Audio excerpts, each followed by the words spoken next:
లూకస్‌కి years నుంచి కొంచెం smell వస్తుంది అనేది we always ignored. Loose potty, itching, gas అన్నీ చిన్న చిన్న ఇష్యూస్ లాగా అనిపించాయి. టీత్ బ్రష్ చేసినా స్మెల్ వస్తుంది.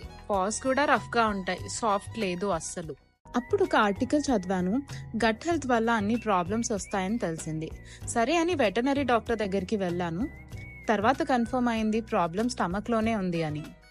అప్పుడు నా ఫ్రెండ్ వైటల్ పాస్ ప్రోబయోటిక్స్ గురించి సజెస్ట్ చేసింది. సరే ట్రై చేద్దామని తెచ్చి స్టార్ట్ చేశాను. Complete natural, no chemicals and మెయిన్గా it is made here in India. చాలా ట్రస్ట్ వచ్చింది.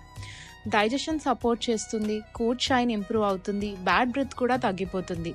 జస్ట్ ఒక స్కూప్ పర్ డే ఫుడ్లో స్ప్రింకిల్ చేస్తే చాలు. It is super easy. 5 వీక్స్లో ఫుల్ చేంజ్ చూసా.